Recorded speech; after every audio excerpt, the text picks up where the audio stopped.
열왕기하를 읽으면 좀 복잡함을 느끼게 됩니다. 우리나라가 남북으로 분단된 것처럼 이스라엘도 남북으로 나라가 둘로 나뉘어져서 남은 유다라고 하고 북은 이스라엘이라고 이름을 불렀습니다. 그래서 열왕기 상하를 보면 이 남유다의 왕들의 이야기가 나오고 동시대에 이어서 북이스라엘의 왕들의 이야기가 나오고 또 유다의 왕의 이야기가 나오고 동시대에 북이스라엘의 왕의 이야기가 나오고 이런 식으로 두 나라의 왕조 이야기가 이게 섞여 일어 나오다 보니까 일관적으로 역사를 이렇게 좀 읽으면서 정리한다는 것이 아주 쉽지가 않습니다. 그런데 이야기이니까 읽으면 좀 재미가 있습니다. 그 행간을 읽으며 가만히 생각하면서 읽어보면 아주 신기하고 또 긴장감도 있을 때가 있습니다. 오늘 우리가 읽었던 이 본문은 북이스라엘의 예후 왕조가 어떻게 시작되었는가를 알려주고 있습니다. 예후 왕조 바로 앞이 오므리 왕조입니다. 아합의 아버지 오므리라는 왕이 시작한 왕조이죠.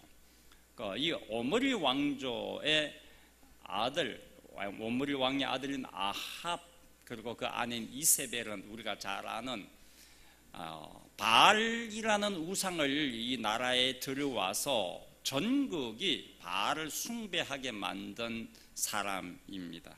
그래서 하나님께서 이 바알을 끌어와서 전국에 바알 우상을 퍼뜨려서 하나님의 백성들을 영적인 혼돈에 빠뜨린 이 오므리 왕조를 심판하시고 하나님이 예언하시고 말씀하신 대로 예후라는 사람을 통하여서 새로운 왕조를 열어가시는 이야기가 오늘 우리가 읽은 내용입니다. 조선 왕조는 이시 왕조로 500년을 끝까지 갔지만 고려 왕조는 왕조가 바뀌지 않습니까? 그러니까 이게 지금 오므리 왕조에서 새로운 왕을 일으켜서 왕조가 바뀌는 이야기를 하고 있으니까 상당히 신기하고 재미가 있습니다. 자, 오늘 본문은 이스라엘 장군 예후, 이 예후를 하나님이 어떻게 왕으로 세우는가 하는 것을 우리는 보게 되죠. 이 사건이 일어난 때가 오늘 9장 바로 앞에 8장 끝부분에 전쟁의 시기라는 것을 알 수가 있어요. 아람이 이스라엘과 길랏 라못에서 전투를 벌이고 있을 때 이스라엘 왕인 요람 왕이 군대를 이끌고 전쟁을 하던 중에 이 아합의 아들 요람 왕이 전쟁을 하다가 아람 군사가 선 화살을 맞아서 부상을 입었습니다. 그래서 후방으로 후송되었는데 거기가 이스르엘이라는 동네인데 그 이스르엘은 왕의 겨울 궁전이 있는 동네예요. 그래서 자기 겨울 궁전, 우리나라로 말하면 청남대 같은데 거기에서 부상된 것을 치료하고 있을 때였어요. 그때 하나님께서 새로운 왕조를 세우시는 거죠. 하나님의 새로운 역사가 시작되는 것이죠. 본문에서 세 번이나 반복하여 나오는 중요한 구절이 3절, 6절, 12절 하반절 부분들을 보면 나옵니다. 이런 내용이죠. 여호와의 말씀이 내가 너에게 기름을 부어 이스라엘의 왕으로 삼노라. 누구 말씀이라고요? 여호와의 말씀이 너에게 기름을 부어 왕으로 삼는다는 것은 하나님의 말씀이에요. 하나님께서 선지자 엘리사를 통하여서 예후에게 기름을 부어 왕으로 세우시고자 하는 거죠. 그런데 선지자 엘리사가 직접 안 가고 자기 제자를, 젊은 제자를 보내서 길랏 라못 전쟁터에서 전쟁하고 있는 예후라는 육군 참모 총장에게 가라 그거예요. 예후는 지금 전쟁의 사령부의 지휘소에 있어요. 다른 장성들과 함께. 거기에 가서 네가 이 하나님의 말씀을 전하라는 거예요. 하나님께서 너에게 기름을 부어서 너를 왕으로, 하나님이 왕으로 세운다 하는 메시지를 전달하게 한 것이죠. 왕은 자기가 하고 싶어서 한 왕도 있겠지만 오늘 성경 보면 왕은 하나님께서 세우십니다. 오늘날도 이 역사의 원칙은 동일합니다. 오늘날도 하나님께서 우리나라의 대통령을 세우셨고 앞으로도 하나님께서 우리나라를 이끌어갈 대통령을 세우실 것입니다. 하나님이 하시는 일을 한 것을 좀 알아라는 거예요.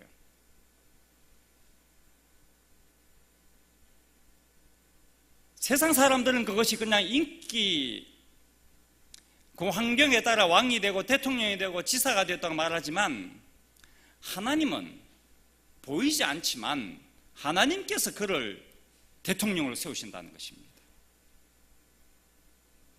예후를 왕으로 세우겠다고 약속하신 말씀은 엘리야 선지자에게 말씀하셨습니다. 지금은 엘리사 시대예요. 그 스승인 엘리사의 스승인 엘리야 시대 때 10여 년 전입니다. 10여 년 전에 하나님이 미리 말씀하셨어요. 아마 그때는 예후가 장성이 아닐 때였을지 몰라요. 그러니까 영광급이었을지 몰라요. 그때 이미 하나님께서 예후를 왕으로 세우라고 엘리야 선지자에게 말씀하셨는데 12여 년의 세월이 지나고 난 후에 이제 하나님의 말씀이 이루어진 것입니다. 하나님의 말씀은 이루어질 때가 옵니다. 반드시 오랜 세월이 걸릴지 모르나 반드시 하나님의 약속의 말씀은 오늘 나의 삶 가운데, 내 후손의 삶 가운데 이루어질 줄을 믿습니다. 하나님께서 아브라함에게 하신 약속이 이루어졌습니다. 창세기 12장 2절을 보면 하나님께서 페르시아 만에 갈대아 지역의 우르라는 동네에 살고 있는 아브라함과 그 가족들을 불러내셨어요. 그러면서 하나님이 하신 말씀이 이렇게 말씀하셨어요. 내가 너로 큰 민족을 이루고 너에게 복을 주어서 너의 이름을 장대하게 하리니 너는 복이 될지라. 복 주겠다는 거죠. 네가 큰 민족을 이룬다는 거예요. 아브라함이. 다시 말하면 아브라함의 후손을 통하여 큰 민족이 생겨난대. 이게 언제냐면 이 말씀하실 때가 아브라함의 나이가 75세 때, 그 아내 사라의 나이가 65세 때, 아들 한 명 없을 때였어요. 자식 하나 없을 때였어요. 75세, 65세에 자식을 낳지 못하고 두 노부부가 쓸쓸하게 외롭게 세월을 보내고 있는 가운데 하나님께서 나타나셔서 네가 앞으로 창대하게 될 거다. 너 후손에게 큰 민족이 너를 통하여 나오게 될 것이다. 그 약속의 말씀을 하시고 400년의 세월이 흐른 뒤에 이집트에 살던 아브라함의 후손들 200여만 명이 이집트에서 해방되어서 이스라엘이라는 국가를 형성하게 된 것이죠. 얼마 지나고 나서요? 400년. 하나님의 약속한 후에 400년. 우리는 100살 정도밖에 못 사니까 이게 감이 안 잡혀요. 400년이라는 게. 아브라함이 죽고 난 후에, 아브라함 후에 적어도 그 당시 세대는 100년이 1세대인데 4세대가 지난 후에 하나님의 약속의 말씀이 그대로 이루어졌습니다. 하나님께서 다윗에게 하신 약속도 이루어졌습니다. 사무엘하 7장 17절 보면 너의 집과 너의 나라가 내 앞에서, 하나님 앞에서 영원히 보존되고 네의 왕위가 영원히 견고하리라. 다윗의 후손들에게서 계속 이스라엘 나라를 다스릴 왕이 계속 나온다는 거죠. 물론 이거는 분단된 이후에는 남유다 왕들이 계속 다윗의 후손에서 나왔습니다. 그 약속대로 다윗의 후손에서 계속 왕이 나오지 않았습니까? 더 나아가서 하나님은 다윗의 자손에게 메시아가 나올 것이라고 이사야 선지자를 통하여 말씀하셨습니다. 그 다윗의 후손에게 메시아가 나온다는 이사야를 통한 하신 말씀이 이사야가 예언한 이후 700년의 세월이 흐른 다음에 유대 땅 베들레헴에서 예수 그리스도가 이 땅에 탄생하신 것입니다. 몇 년 만에 이루어졌다고요? 700년. 그러니까 하나님이 약속하신 모든 것은 때가 되면 반드시 이루어집니다 하는 말씀을 하고 있는 거죠. 어떤 것은 10년이 걸리고, 어떤 것은 400년이 걸리고, 어떤 것은 700년이 걸리고, 우리 당대에 이루어지는 것지만은 내 후손대에 이루어진 것이 많단 말이죠. 오늘 성경에 기록된 모든 말씀은 여러분과 저에게 주신 하나님의 약속의 말씀입니다. 이 약속의 말씀이 여러분과 저에게 지금까지 이루어져 왔고 앞으로도 우리가 살아있는 동안 이루어질 줄을 믿습니다. 그리고 아직도 이루어지지 않은 것이 있다면 내가 천국 가고 나서 내 자녀손들을 통하여 우리 가문에 이루어지게 될 줄 믿습니다.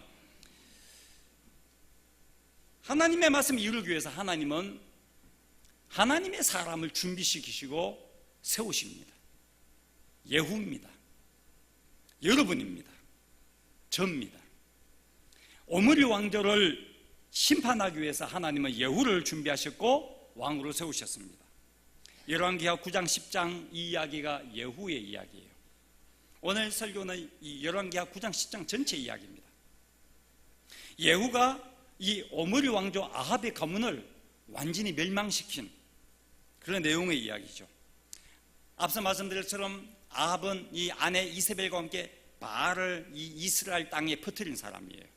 여러분, 이스라엘이 어떤 나라입니까? 이 나라가 거룩한 하나님의 나라 아닙니까? 이스라엘 백성들이 어떤 백성이에요? 이 백성은 하나님만 섬기겠다고 조상 때부터 계속하여서 약속하고 서약한 백성 아닙니까?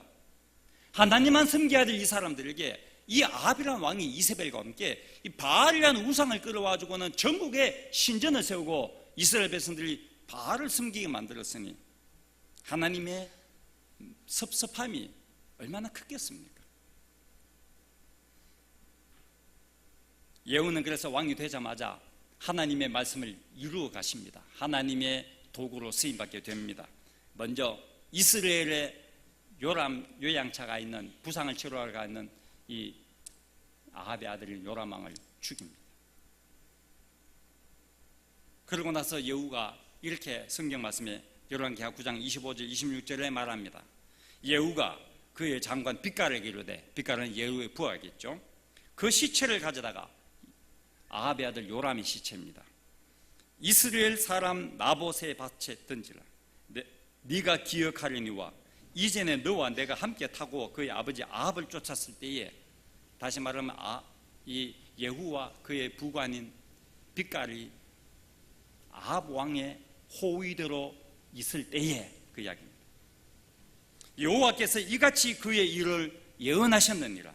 여호와께서 말씀하시기를 내가 어제 나봇의 피와 그의 아들들의 피를 분명히 보았노라. 여호와께서 또 말씀하시기를 이 토지에서 네게 아합에게 이세벨에게 갚으리라 하셨은지. 그런즉 여호와의 말씀대로 그의 시체를, 요람 왕의 시체를 가져다가 이 밭에 던질지니라 하시니라. 지금 이 밭은 나봇의 포도원입니다. 나봇의 포도원은 나봇이 아끼고 사랑하는 조상대대로 물려받은 생명의 터전.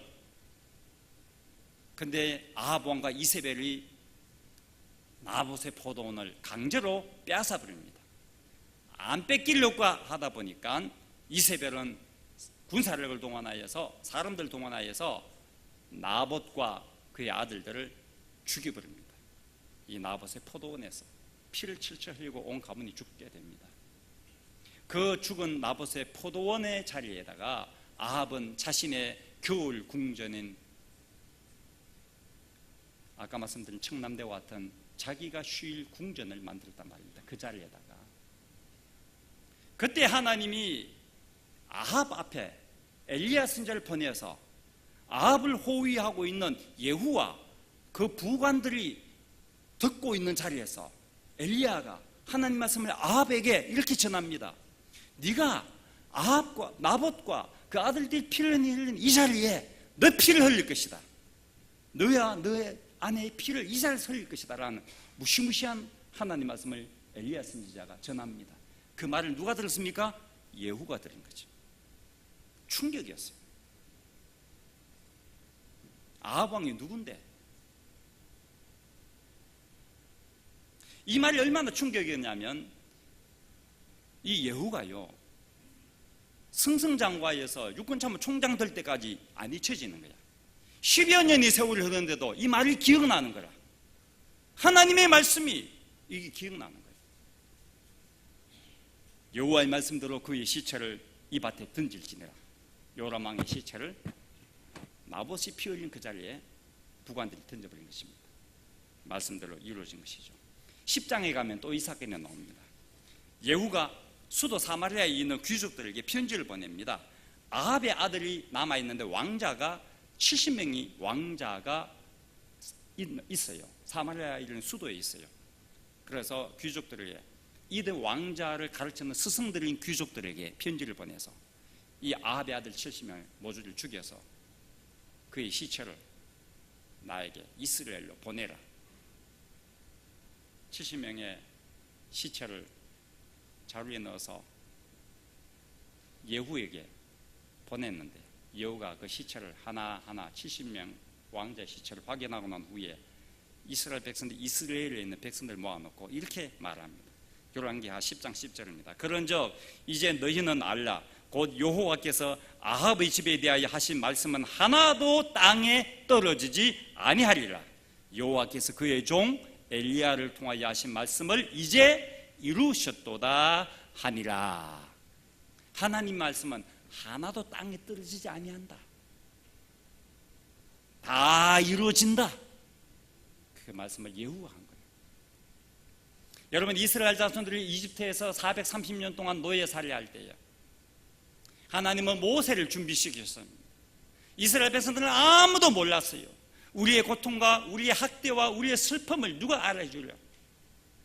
하나님께서는 그들의 고통 가운데 아무도 모르는 가운데서 모세라는 사람을 이집트 왕궁에서 40년 동안 준비시키고 이후에는 미디안 광야로 보내서 광야에서 40년 동안 하나님의 음성을 듣고 하나님을 만나는 믿음의 훈련을 40년 시키고 하파에서 하나님은 80년 동안 모세를 훈련시켜 놓으셨어요. 그동안에 이스라엘 백성들은 이집트에서 노예로 극도의 고통을 당하고 있는데 모세는 하나님의 사람으로 이 백성을 해방시킬 지도자로 하나님이 계속 준비시켜 가고 있는 거죠. 그래서 하나님이 때가 돼서 모세를 보내서 이집트 바로 왕에게 자기 백성을 이끌고 해방시키는 지도자 되지 않습니까? 우리가 모르지만 지금 또 하나님은 하나님의 말씀을 이룰 하나님의 사람을 준비하고 계십니다. 오늘 여러분을, 저를 하나님은 준비하고 계십니다. 우리가 이 땅에 생명이 끝나는 날까지 하나님의 뜻을 이루어드리고 하나님의 나라를 이 땅에 세워나가고 하나님의 말씀을 이룰 사람으로 하나님 우리를 날마다 말씀을 들려주시고 기도에 응답하여 주시고 우리의 길을 이끌어 주시고 우리 앞길을 열어주심으로 우리를 준비해가고 계시는 것입니다. 바로 여러분과 여러분의 다음 세대 자녀 손들을 지금 하나님은 공부시키시고 신체를 튼튼하게 만드시고 지혜로운 사람을 만들어가며 우리의 자손들을 하나님의 말씀을 이루어갈 사람으로 만들어가고 계시는 것입니다. 엘리야에게 하신 말씀이 이루기까지 10년의 세월이 흘렸다 했습니다. 하나님 말씀이 왜 이렇게 적시 이루어지지 않을까? 왜 이렇게 더딜까요? 그것은 아합과 그의 가문들이 하나님 앞에 회개하고 돌아오기를 기다리고 계시기 때문입니다. 하나님의 사랑입니다. 하나님 오늘 또 왜 우리를 기다리고 계실까요? 우리가 하나님 앞에 좀 더 거룩하게 살도록 기다리고 계십니다. 우리가 하나님 앞에 제대로 헌신하도록 하나님은 기다리고 계십니다. 왜 하나님 나를 계속 기다릴까요? 우리를 통하여 하나님의 일을 하고 싶어서 기다리고 계십니다. 응답할 수 있길 바랍니다. 준비할 수 있길 바랍니다. 하나님의 사랑이에요. 끝까지 기다리시는 하나님의 사랑이에요. 죄인들이 하나님께 돌아오기를 기다리시는 하나님의 사랑입니다. 베드로후서 3장 9절의 말씀을 들어보세요. 주의 약속은 어떤 이들이 더디다고 생각하는 것 같이 더딘 것이 아니라 오직 주께서는 너희를 대하여 오래 참으사 아무도 멸망하지 아니하고 다 회개하기에 이르기를 원하시느니라. 좀 더디지만 아무도 멸망하지 않고 여러분의 부모님이, 여러분의 자식들이, 여러분의 친구들이 다 회개하고 하나님 앞에 정상교회가 나오도록 하나님은 기다리고 계십니다. 여러분을 준비시키셔서 그분들을 하나님의 교회를 인도하시도록 하나님은 기다리고 계십니다. 학개서 2장 3절 말씀을 보세요. 이 묵시는 하나님의 말씀입니다.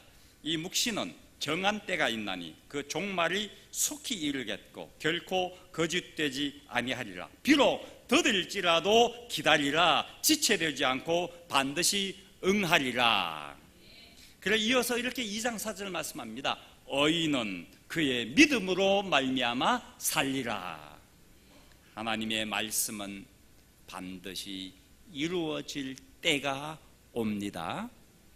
말씀이 이루어질 때까지 더딜지라도 기다리는 것이 우리의 믿음입니다.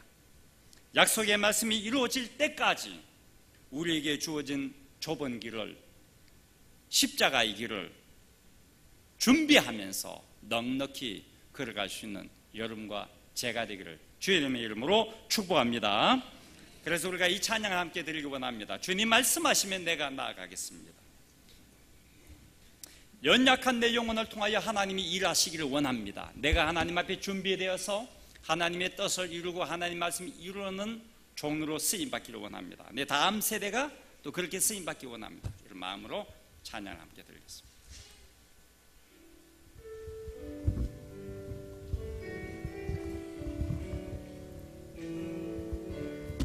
주님 말씀하시면 내가 나아가리다. 주님 뜻이 아니면 내가 멈춰서리다. 나의 가고 서는 곳 주님 뜻에 있으니 오 주님 나를 이끄소서. 주님 말씀하시면 내가 나아가겠습니다. 주님 말씀하시면 내가 나아가리라. 주님 뜻이 아니면 내가 멈춰서리다. 나의 가고 서는 곳 주님 뜻에 있으니 오 주님 나를 이끄소서. 뜻하신 그곳에 나 있기 원합니다. 뜻하신 그곳에 나 있기 원합니다.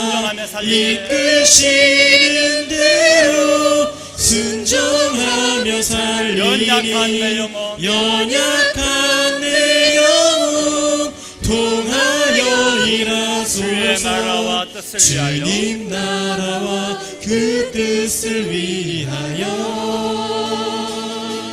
뜻하신 그곳에 나 있기 원합니다. 이끄시는 대로 순종하며 살리니 연약한 내 영혼 통하여 일하소서. 주님 나라와 그 뜻을 위하여 오 주님 나를 이끄소서. 뜻하신 곳에 한 번 더 합시다. 뜻하신 그곳에 나 있기 원합니다. 이끄시는 대로 순종하며 살리니 연약한 내 영혼 통하여 일하소서. 주님 나라와 그 뜻을 위하여 오 주님 나를 이끄소서. 이렇게 기도해 볼까요? 하나님의 말씀은 내 삶에, 내 후손들의 삶에 반드시 이루어질 날이 올 줄을 믿습니다. 이렇게 한번 기도해 보십시다. 우리 마음이 평안히 올 것입니다. 성경에 기록된 모든 하나님의 약속의 말씀들이 나의 인생 가운데, 내 자녀손들의 삶 가운데 반드시 이루어질 줄 믿습니다 하는 믿음의 고백을 하나님 앞에 올려드립시다. 두 번째요, 하나님, 내가 날마다 준비되기 원합니다. 하나님의 나라를 위하여 하나님 말씀이 이루는 사람으로, 모세처럼 예후처럼 하나님이 준비된 사람으로 쓰임받게 하여 주십시오. 그리고 나의 자녀손들이 쓰임받게 하여 주십시오. 이렇게 우리가 기도하기를 원합니다. 우리 다 함께 기도하겠습니다. 하나님 아버지, 하나님의 뜻대로 쓰임받기 원합니다. 하나님이 나를 통하여 일하시고, 하나님의 때가 되면 하나님의 말씀이 저희의 삶 가운데 이루어질 줄 믿습니다. 하나님 말씀이 저희의 자녀들에게도 이루어질 줄 믿습니다. 역시 성경에 이뤘던 하나님의 모든 말씀이 저희의 삶 가운데, 후손들의 삶 가운데, 우리 교회 성도들의 삶 가운데, 저들의 가정과 후손들의 삶 가운데 이루어질 줄 믿습니다. 하나님의 약속의 말씀을 기다립니다. 그 말씀이 이루어질 날이 올 줄을 믿습니다. 그 축복의 약속의 말씀들이 이루어질 날이 올 줄을 믿습니다. 하나님의 약속의 말씀이 이루어질 줄을 믿습니다. 하나님이여, 준비되기 원합니다. 내가 하나님의 말씀을 이루는 도구로 준비되기 원합니다. 하나님의 말씀을 이루는 사람으로 준비되기 원합니다. 날마다 거룩한 사람으로 준비되기 원합니다. 거룩한 영혼으로 준비되기 원합니다. 하나님의 쓰시기에 합당한 사람으로 준비되어지게 하여 주시옵소서. 하나님의 일을 이루어갈 사람, 하나님의 말씀을 이루어갈 사람으로 하나님 준비되게 하여 주시옵소서. 하나님의 뜻을 이룰 사람으로 준비되게 하여 주시옵소서. 하나님이 기뻐하시는 사람으로 준비되게 하여 주시옵소서.